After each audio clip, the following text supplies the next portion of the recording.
Boa noite. No programa Vereda Literária desta semana, conversaremos com o poeta Joaquim Branco, um dos principais representantes da poesia de vanguarda de Minas Gerais.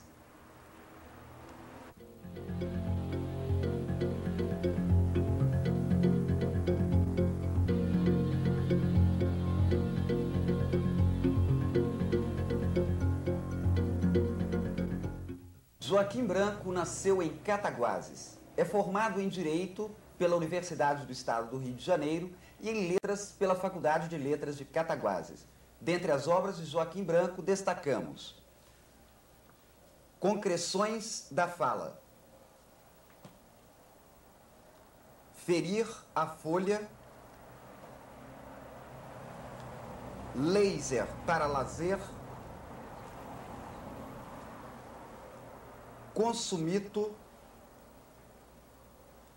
e 500 anos do descobrimento da América. Joaquim Branco leciona atualmente literatura brasileira na Faculdade de Letras de Cataguases. Tudo bem com você, Joaquim Branco? Tudo bem.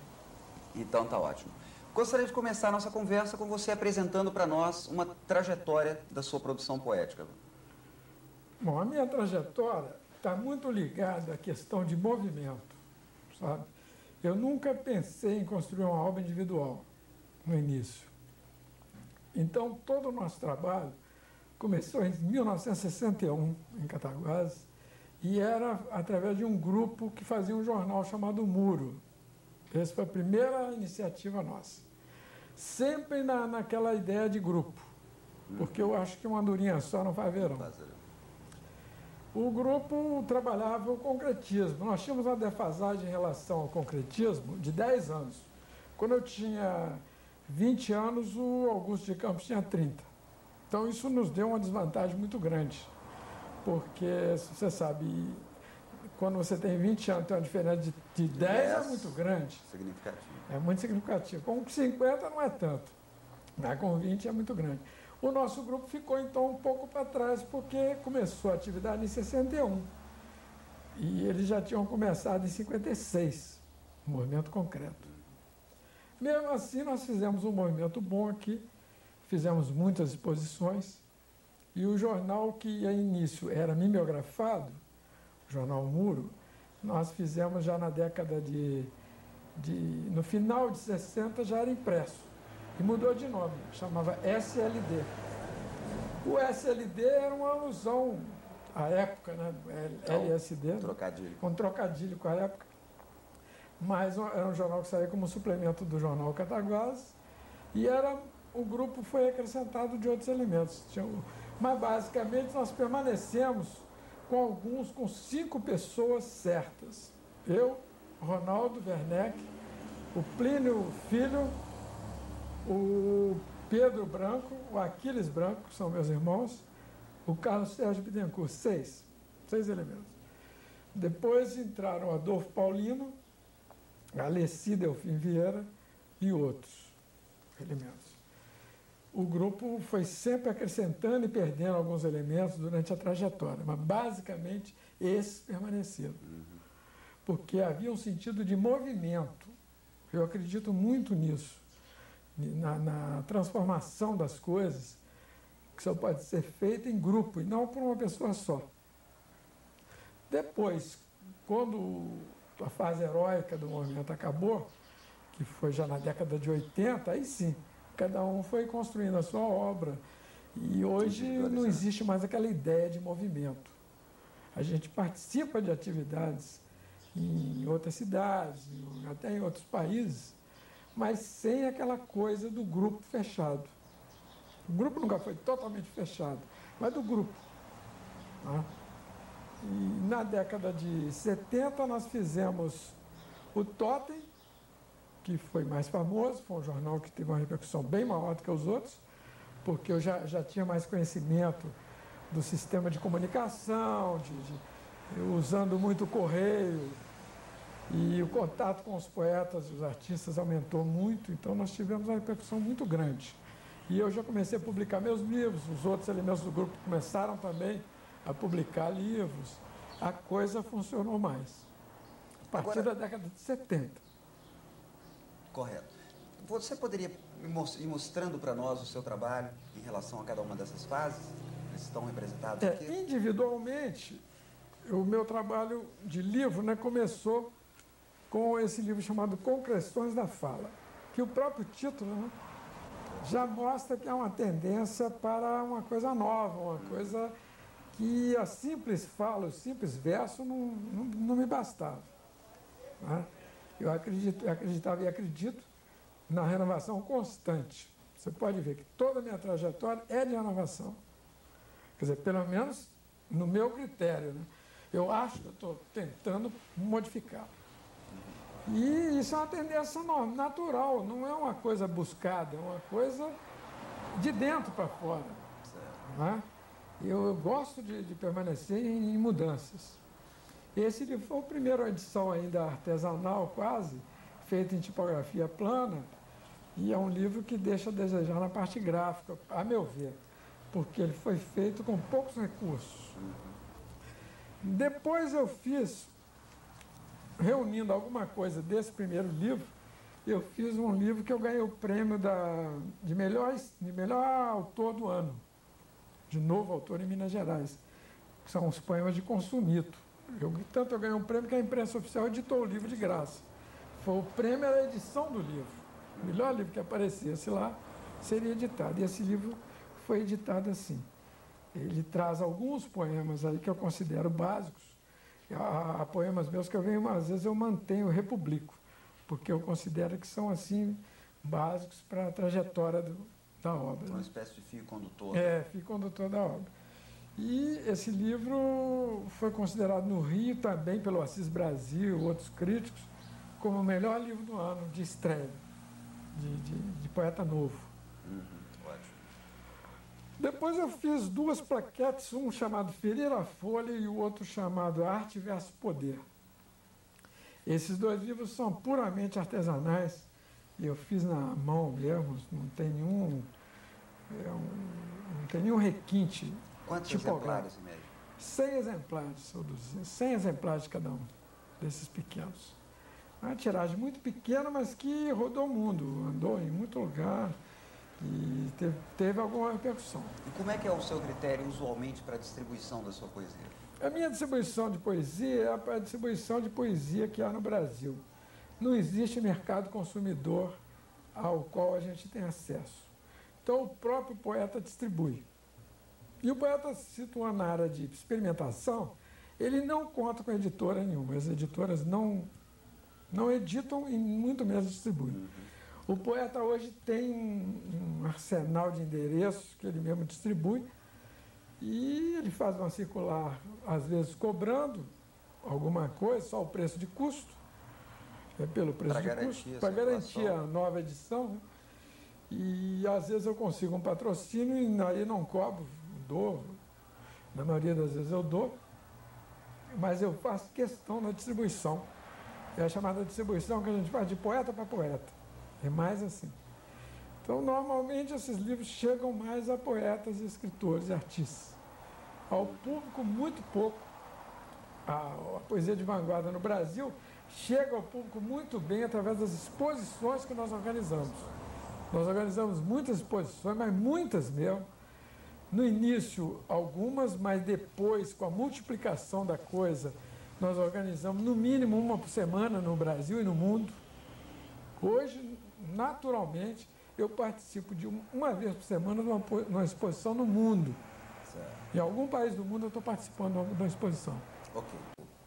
Joaquim Branco, sobre a sua obra nós colhemos um depoimento do poeta Ronaldo Werneck, que é o seu mais próximo companheiro de grupo. Vamos ver isso? Vamos ver, sim. O Joaquim é, ao mesmo tempo, um poeta para poetas, um poeta erudito, e um poeta que se comunica porque ele trabalha com facetas da mídia e da modernidade, quer dizer, o que está aí up to date. Então, por exemplo, um poema excelente que ele tem sobre o Mandela, o África Mandela, e o Mandela é uma pessoa do repertório de todo mundo. Então, ele tem a capacidade de trabalhar com esse tipo de informação e transformar isso em arte, e uma arte de comunicação, quer dizer, uma arte em processo. O Joaquim foi o grande representante, ainda o grande representante do poema Processo, em Cataguases. E, ao mesmo tempo, o Joaquim é um poeta do signo e da palavra. Então é engraçado isso porque ele começou, no início, claro, com poemas, entre aspas, discursivo, como a vanguarda chamava até, com certo torcer de nariz, né, para a utilização da palavra. O Joaquim, ao mesmo tempo que ele usa a não palavra, quer dizer, a imagem, ele voltou agora para a palavra com um livro excelente, o Caça-Palavras, e ele sempre foi um caça-palavras. Ele passa agora de caça-signos a caça-palavras. É o poeta que eu respeito muito em Cataguases. E aí, Joaquim Branco, como é que você gostaria de comentar esse depoimento? Sou suspeito até para comentar, né? Porque realmente é a verdade. O que eu gostaria de acrescentar é que eu ligo muito o signo à palavra. Sempre fui ligado ao signo e à palavra ao mesmo tempo. Quando os poetas discursivos são só ligados às palavras, os poetas visuais são só ligados aos signos, eu sempre trabalhei os dois juntos. Okay. E esse último livro, Caça-Palavras, ele fala nisso. A ligação é mais intensa ainda. Mas como tem muito poema discursivo, alguns poemas ainda com palavras, só palavras, aí o Ronaldo comentou essa parte. Né? Quer dizer, é intersemiose. É verdade. Ok. Nós começamos no primeiro bloco uma apresentação da sua trajetória e não concluímos. Gostaria que você concluísse agora. A continuação é a seguinte: depois do Consumito, eu publiquei Laser para Lazer, que é um livro graficamente mais bem feito, mais cuidado, mas onde eu não tinha ainda o controle total sobre a produção, não tinha ainda o computador. Eu sentia realmente essa falta. E o livro é legal, eu também fui muito bem recebido pela crítica, muito bem recebido mesmo. E logo na década seguinte eu fiz já na década de 90 veio o último livro que eu fiz, foi esse, 500 anos do Descobrimento da América, que é um prêmio que eu ganhei de texto. Foi outro prêmio que eu ganhei de texto, melhor texto sobre o Descobrimento da América, texto de 25 linhas. Então, com um texto de 25 linhas, eu fiz esse livro. Com o pintor De Paula, que fez as ilustrações, não é bem um livro, é o que eles chamam de livro de artista. É um livro que pode ser recortado, desmembrado e colocado em pranchas. São pranchas, né? Você pode colocar na parede como um poema visual. Ele tem desenhos e textos. O texto é muito curto, mas os desenhos estão coloridos e muito bonitos. E pode ser aproveitado como arte plástica também. Okay. Eu estou entrando realmente além do livro, né? Porque o livro, eu acho que o livro poeta atual não basta, não. É muito pouco. Agora, você fala também no uso do computador. Ele interferiu no seu próprio processo de criação? Não, no processo em si não, mas na rapidez das coisas. E como eu não sou desenhista, eu nunca desenhei uma linha, então ele te facilitou. Ele me facilita essa parte. Tem muito poeta que acha que isso vai distorcer a arte, mas eu não acredito nisso porque isso geralmente ajuda a gente, não atrapalha. Pelo contrário, ajuda muito. É uma tecnologia de apoio. apoio. É uma tecnologia de apoio. Ok, Joaquim Branco, no depoimento do Ronaldo Werneck, ele cita sua condição de poeta erudito, que se comunica bem de poeta para poetas, mas também de um poeta que consegue um trânsito com um público maior. E aí eu te pergunto, parece um paradoxo, você tem uma tiragem de poucos exemplares, mas consegue chegar a esse público maior. Como é que é isso? Por que caminhos você chega a esse público? Bom, aí tem duas coisas, né? Primeiro que eu trabalho, como ele falou, eu trabalho muito na mídia, no que está acontecendo. Então eu faço o chamado poema-evento.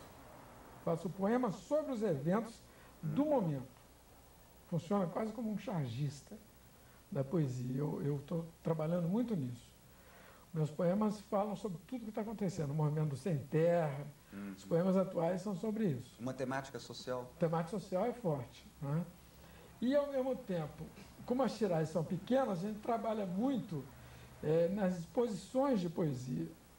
Por exemplo, eu participo de todas as exposições de poesia de vanguarda, mesmo que não seja de vanguarda, eu participo no país inteiro e no mundo. Os países já convidam a gente para participar. Então, semanalmente, chegam 2, 3 convites para participar de exposições mundiais de poesia visual. Então, eu tenho participado bastante. Quer dizer que a exposição A é uma boa exposição é uma mídia. boa, principalmente que após a exposição, eles publicam um livro com os melhores poemas da exposição. Aí uma antologia, toda exposição edita uma antologia. Uma melhor divulgação do que essa não tem. Não tem. E na Europa as exposições são itinerantes. elas mudam de cidade toda semana, todo mês.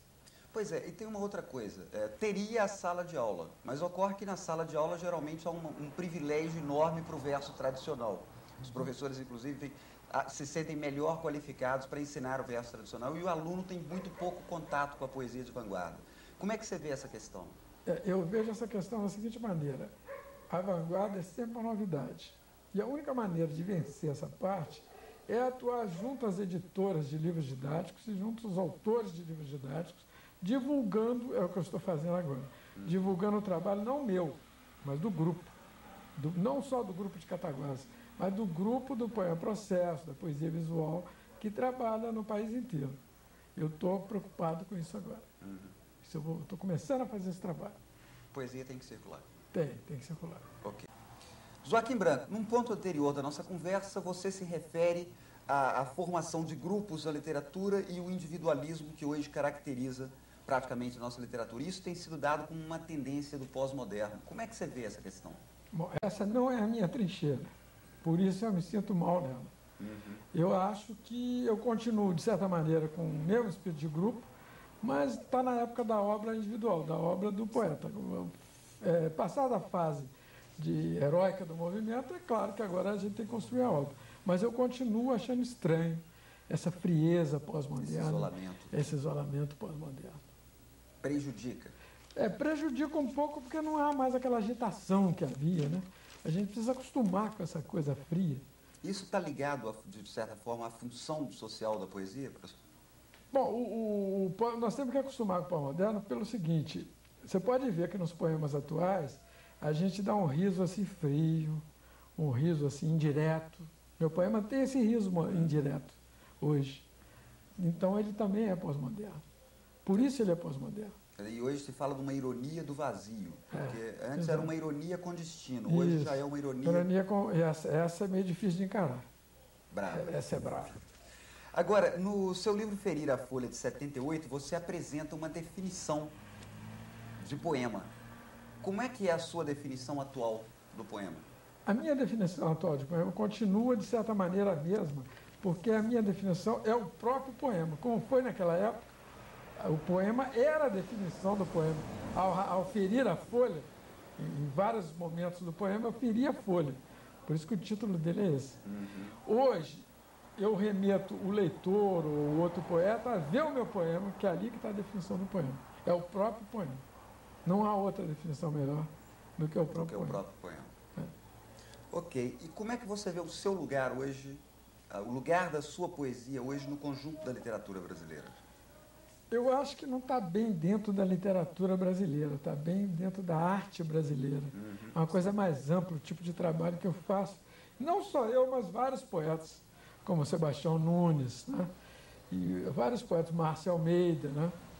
Esses poetas todos situam, Ronaldo Werneck, PJ Ribeiro, situam muito numa área além da área literária, incluindo a área literária, mas além da área literária, que a gente não se conformou muito em ficar dentro do livro. O livro é um compartimento muito específico demais, muito pouco para o tipo de trabalho que a gente faz atualmente. Exemplo, você está usando uma camisa que contém poema. Exatamente. Eu estou usando uma camisa que tem um poema.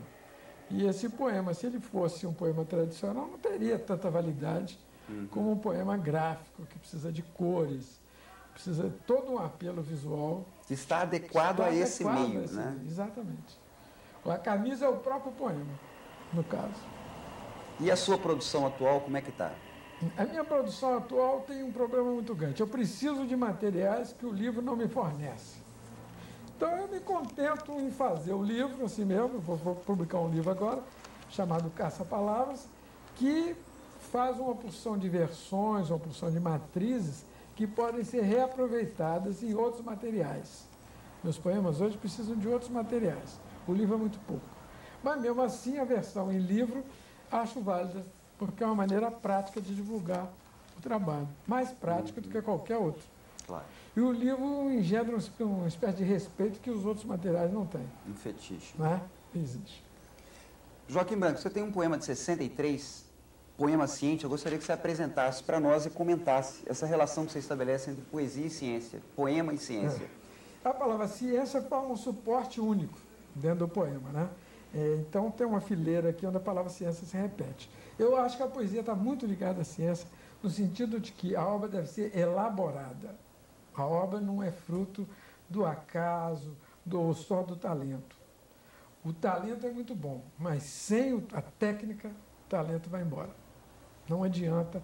E esse poema mostra muito bem isso. É um poema que tem uma ironia, né? No fundo, uma ironia muito grande, mas que eu chamo a ciência para o nosso lado. Quer dizer, está numa tradição de Mallarmé. De poema quase fabricado, né? Fabricado, mas do talento. Né? E como é que fica a inspiração para você? A inspiração existe, mas eu produzo poema normalmente, em qualquer lugar. Eu não acho que seja nem inspiração, eu acho que é o desenvolvimento de uma técnica e a inspiração fica apenas no repouso ali, me chamando um pouquinho, mas que eu nem sinto isso como inspiração. Eu sinto como o desenvolvimento de uma técnica. A minha grande inspiração é o mundo que eu vejo. O mundo me chama para fazer os poemas. Sabe? Você poderia ler esse poema para nós? Esse poema tem mais uma visualização do que uma leitura. Né? Então a leitura fica prejudicial, mas de qualquer maneira eu posso ler o poema assim. O poema fala em paz da ciência e no fim eu defino paciência. Hino da ciência, inocência. 10 em ciência, decência. Sapo de ciência, sapiência. Com a ciência, consciência. E a década da ciência, a decadência. Muito bom. Minha última pergunta para você é a seguinte: como é que você avalia a situação atual da literatura brasileira e, particularmente, a poesia dentro da literatura brasileira? Olha, a poesia brasileira, a literatura brasileira está sofrendo muita influência da mídia, de vender livro, das editoras que divulgam muito best-seller, isso é horrível. Mas, ao mesmo tempo, por outro lado, a produção está muito grande, de autores independentes, voltou aquela coisa da década de 70, da imprensa alternativa. Hoje, muita gente ignora, mas está muito forte a produção independente, e alguns poetas conseguem furar esse bloqueio das editoras, que tem uma rigidez muito grande. Eu gostaria de conhecer uma editora boa, uma editora grande, que tivesse a coragem de editar um livro meu. Todos nós gostaríamos. Né? Porque é um livro que tem um apelo popular, sim. Eles acham que não. Aliás, a gente nem oferece mais às grandes editoras. Mas eu tenho certeza que se uma grande editora quiser editar um livro meu, ele vende. Com certeza. Joaquim Branco, a última pergunta do programa, quem vai fazer para você é o poeta e professor Marcelo Dolabella. Vamos ver? Vamos ver. Sabendo que ano que vem o SLD, o jornal que o pessoal daqui de Cataguases publicava nos anos 60, está fazendo 30 anos, eu gostaria de fazer duas perguntas para o Joaquim. A primeira é, há quantas anda ainda a velha polêmica, poema processo e poesia concreta? E a segunda é se vale a pena ainda militar no campo da vanguarda. Ô Marcelo, a briga entre o poema processo e o concretismo entrou definitivamente para o anedotário da poesia. Porque era uma briga insensata, não tem nada a ver. Eram coisas diferentes, que a briga não tinha condição. Agora, quanto à vanguarda, militar da vanguarda, é claro que financeiramente não vale a pena. Milita na vanguarda quem tem a ideia da vanguarda. Não adianta você nascer um sonetista e sair fazendo a poesia de vanguarda. Ou você é ou não é. É uma questão de afinidade. Joaquim Branco, Vereda Literária, agradece a sua entrevista, desejando que a sua poesia chegue a um público cada vez mais amplo. Muito obrigado. Eu que agradeço.